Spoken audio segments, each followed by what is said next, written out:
Eu acho que, em primeiro lugar, a gente precisa fazer uma divisão do jurídico do político.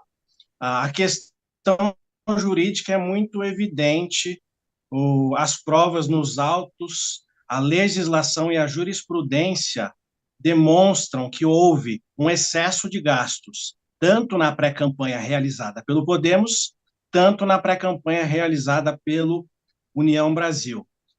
Se nós analisarmos só os gastos do União Brasil, nós chegamos à conclusão de que o somatório, o valor total pode alcançar quase 4 milhões de reais, isso na pré-campanha, o que equivale mais ou menos 90% do teto.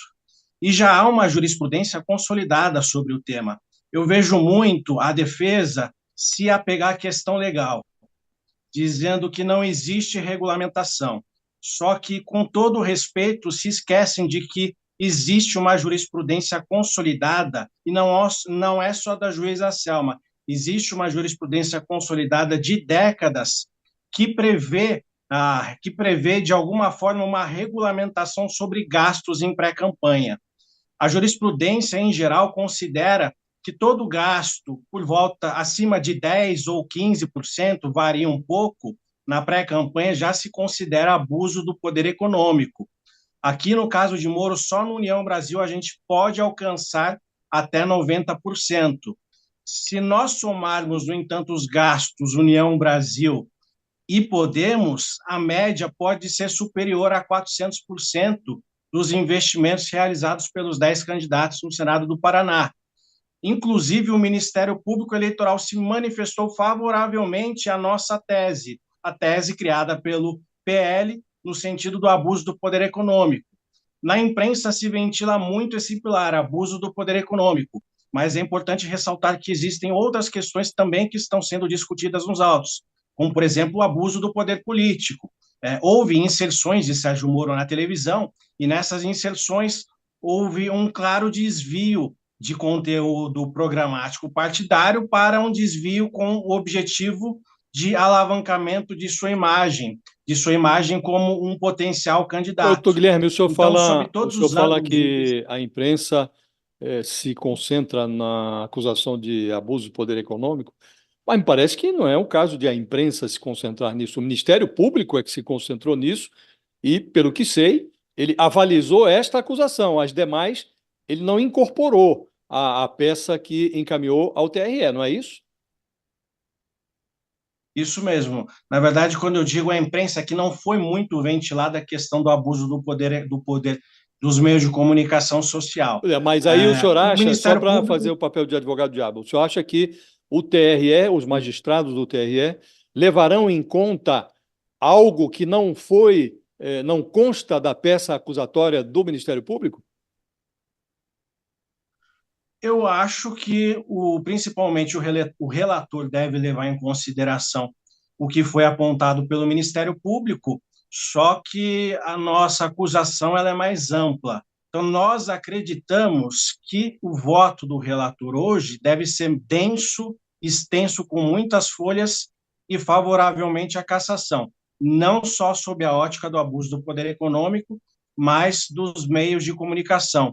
Inclusive, existem atas notariais que foram anexadas aos autos demonstrando esse abuso. Pois Então, é, eu doutor vejo. Guilherme. Eu vi Oi. ele no material seu que o senhor cita um e-mail do União Brasil, é, já falando internamente, advogada do União Brasil, falando internamente que haveria o risco de cassação do mandato com isso. Como é que vocês tiveram acesso aos e-mails do União Brasil? É isso que me deixou curioso. Excelente, excelente pergunta. O próprio União Brasil juntou no processo. Por isso que eu digo num vídeo que Por o quê? União Brasil ajuda. Por quê? Qual foi o interesse do União Brasil? Eu não entendi isso. Na verdade, não é o interesse do União Brasil, há uma determinação judicial. Houve um ofício encaminhado pela Justiça Eleitoral determinando que o União Brasil e o Podemos anexassem ao processo todo, e é muito claro isso, e é bom deixar claro isso. A Justiça Eleitoral determinou que fossem anexados aos autos todos os documentos relacionados à pré-campanha de Moro. Então, quando eu falo sobre os gastos, eu estou me referindo à União Brasil juntou. A União Brasil se refere aos gastos de campanha de Moro, tá? Então,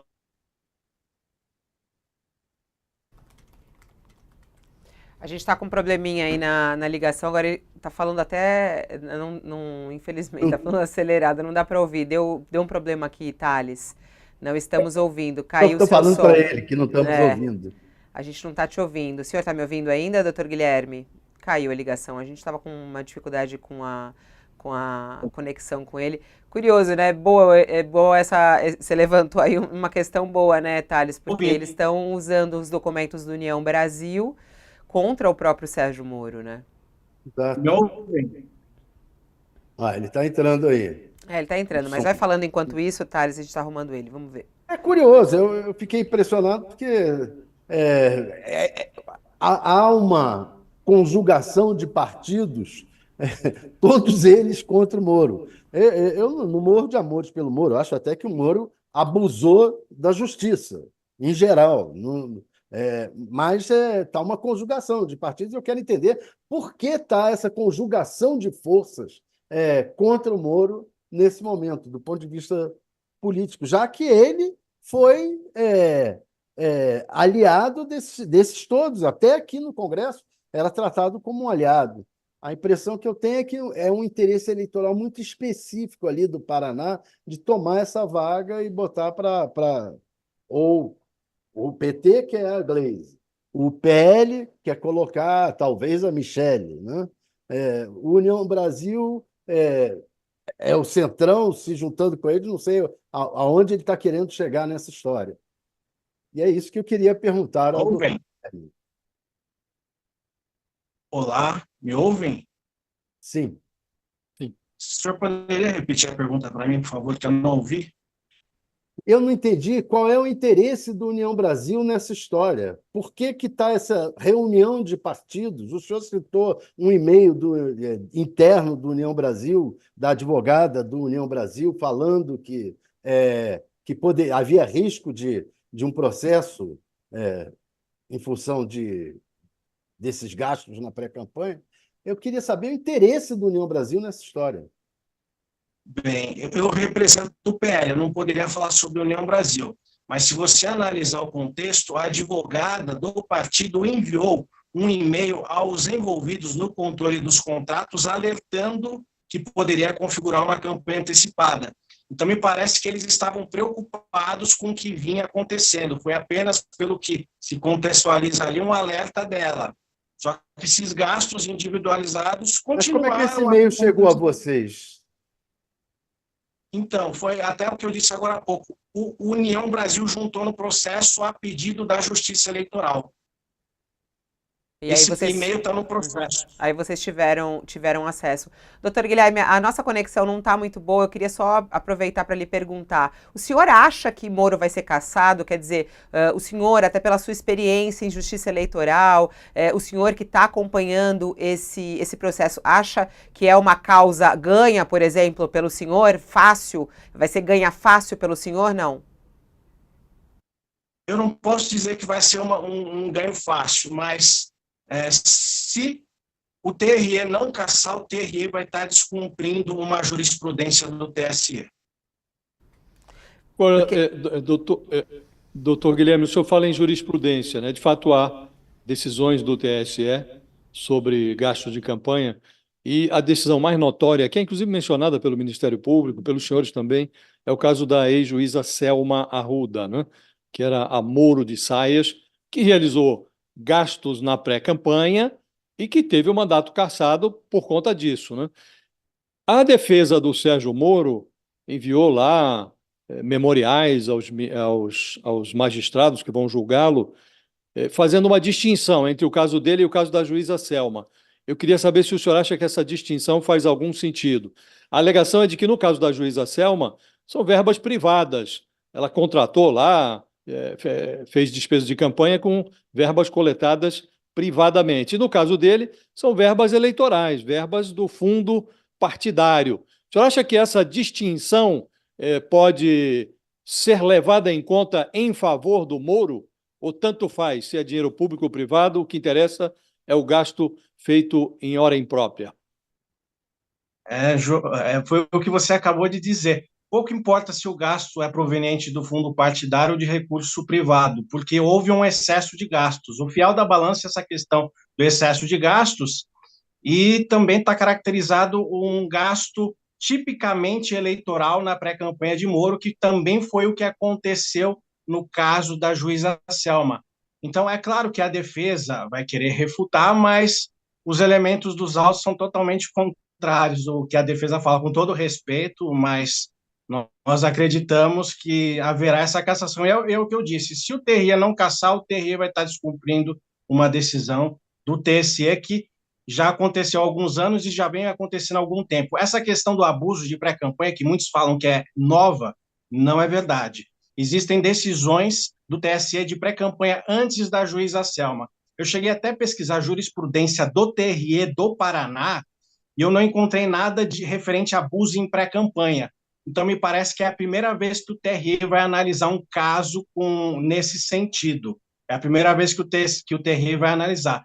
Já o TSE já tem uma experiência maior em analisar casos complexos iguais a esse. Então, se a gente analisar sobre a questão de um ponto de vista de jogo, nós hoje estamos indo para um primeiro tempo desse jogo, onde os árbitros, que não têm tanta experiência como os árbitros do TSE, vão analisar o caso. Independentemente do resultado, creio que a parte que perder vai recorrer, e um juiz que é mais experiente nos autos, que no caso seriam os juízes do TSE, vão analisar, eventualmente vão analisar o VAR, né, dependendo do ponto de vista da decisão, vão ter o momento para analisar o VAR e decidir. Nós acreditamos que a nosso favor. Nós acreditamos que será julgado pela cassação e inelegibilidade aqui no TRE e confirmado depois no TSE. O senhor teme que com Referente, até só nesse ponto, Thales, que é interessante isso que ele está falando, que dá para fazer um paralelo ao que aconteceu com o Deltan Dallagnol. Até a Mônica Bergamo estava relembrando hoje na coluna dela, falando isso, né? Porque no TRE do Paraná teve um resultado que depois foi revertido. O senhor acha que no caso de Moro vai ser diferente de Deltan Dallagnol? Eu acredito que sim, porque não tem como escapar. Se você pegar todos os documentos e somar os gastos, chega naqueles valores. Tem planilha anexada aos autos, não tem como fugir do cálculo matemático. Não tem como fugir do cálculo matemático.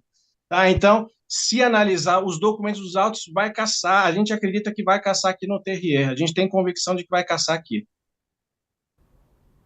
Vai lá, eu ia perguntar mais ou menos isso que você perguntou, Fabíola. Eu só queria acrescentar, o senhor acha que o fato de o André Mendonça, que vai entrar, provavelmente será ministro do TSE a partir de junho, né? No lugar do Alexandre de Moraes. Se o André Mendonça entrar, ele tem muita proximidade com a Michelle. O senhor acredita que ele vai manter a decisão em função dessa proximidade ou vai manter a decisão de uma cassação em função dessa proximidade ou ele vai rever? Eu não acredito em julgamento político, eu acredito em julgamento jurídico. E eu acredito na imparcialidade de todos os julgadores. Nós estamos levando todos os elementos e acreditamos que os juízes julgarão com imparcialidade. No caso de André Mendonça, se julgar no mesmo sentido. Se for ele, eu estarei lá no TSE com os meus colegas advogados do PL, despachando com todos os ministros e fazendo a sustentação oral no TSE também, como vai ocorrer hoje aqui no TRE do Paraná. O senhor é advogado do PL, né? O senhor mantém conversas frequentes com o presidente do PL, Valdemar. Ele se pronunciou a respeito da expectativa dele para esse julgamento de Sérgio Moro e o desejo da cassação de Sérgio Moro, doutor Guilherme? Eu sou advogado do PL só nessa ação, não sou advogado do partido. O advogado do partido é o doutor Marcelo Bessa, eu só advogo nessa ação. Sim, mas em relação a essa ação, o senhor chegou a conversar com o presidente do PL? Não, a gente não tem contato. Não há contato. O senhor é específico dessa ação em relação a Sérgio Moro e o senhor está no caso desde quando? Desde o início. Desde o início. Há quanto tempo, mais ou menos? Foi em novembro de 2022 que essa ação foi proposta, e um mês depois a federação propôs uma ação parecida. E é até interessante que muitos dizem, né, que houve uma união do PL com o PT, mas não foi uma união política, foi uma união determinada pelo relator do processo. Como nós entramos primeiro com a causa, o juiz analisou depois a ação da federação e viu que havia identidade de fatos e de pedidos. Então, ele mandou anexar os dois processos para serem julgados juntos, para não terem, para os processos não terem decisões conflitantes, tá? Então, essa união ocorreu por uma determinação judicial. E o senhor está trabalhando em conjunto com o advogado do PT ou não? É o senhor que está nessa atuação direta? Não, nós não trabalhamos em conjunto. Eu trabalho com os meus colegas Bruno Cristaldi, Marcelo Delmanto e Natália Ortega, que são os advogados que subscrevem a ação comigo. O senhor disse que chegou a essa ação, não foi pelas mãos do Valdemar, foi pelas mãos de quem? Quem o contratou? Foi o PL do Estado do Paraná que nos outorgou procuração. E se Agora, o senhor diz que condenado... não há... Pode ir. Oi? Eu só queria saber o tempo que ele vai ficar inelegível. Se ele for condenado, Sérgio Moro, ele perde o mandato. A expectativa é que ele tenha que deixar o Senado em quanto tempo? O senhor acredita que isso pode ser concluído em quanto tempo? Né? Porque vai ter ainda um cronograma, né, doutor Guilherme? Quanto tempo para ele realmente deixar o Senado e quanto tempo ele ficará inelegível? Então, pelo que eu vi até numa entrevista do presidente do TRE do Paraná, ele acredita que em caso de recurso, o TSE já recebe os autos no mês de maio. E aí nós precisamos aguardar uma fila de julgamento de processos. Nós acreditamos que talvez no primeiro semestre já ocorra o julgamento no TSE. E também já existe um cronograma definido pelo tribunal para eventuais eleições suplementares. É provável que, no caso de cassação, essa eleição ocorra no mês de novembro, lá no estado do Paraná, ou seja, após as eleições municipais. Agora, há uma discussão a respeito da inelegibilidade no caso do Deltan Dallagnol, né? Ele é, inclusive, candidato, mesmo tendo mandato cassado pelo TSE, ele agora se apresenta como candidato à prefeitura de Curitiba, né? No caso do Sérgio Moro, é incontroverso o entendimento segundo o qual, uma vez cassado o mandato dele, ele fica inelegível por 8 anos? Josias, excelente pergunta. O que acontece? A decretação de inelegibilidade independe da cassação do mandato. A cassação do mandato, ela atinge todos os que foram beneficiados pelo ilícito. Então, atinge o primeiro e segundo suplentes também. No entanto, a inelegibilidade, ela só é aplicável àquele que anuiu ou praticou diretamente os atos.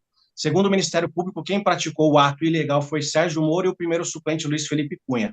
Então, com a cassação da chapa, extingue-se o mandato em relação ao Sérgio Moro e aos seus suplentes, mas a decretação de inelegibilidade, ela é individualizada. Então, no caso, o Ministério Público pede só ao Sérgio Moro e ao segundo suplente, e ao primeiro suplente. E pede quantos anos de inelegibilidade? A inelegibilidade legal, que está na Lei 64 de 90. A Lei 64 de 90 é a lei das inelegibilidades. Ela diz que são 8 anos contados da data da eleição em que ocorreu o ilícito. Aliás, aproveitando que o senhor está aqui conosco, eu sei que o senhor não está nessa ação, mas já que o senhor também está no PL, acha que é possível reverter a inelegibilidade de Bolsonaro ou não? Olha, Fabiola, como eu não estou nos autos, eu não consideraria nem ético eu mencionar a respeito de Bolsonaro. Então, eu acho que esse caso seria melhor você conversar com o advogado dele. Eu prefiro me abster de comentar o que acontece em autos em que eu não atuo. Tá certo.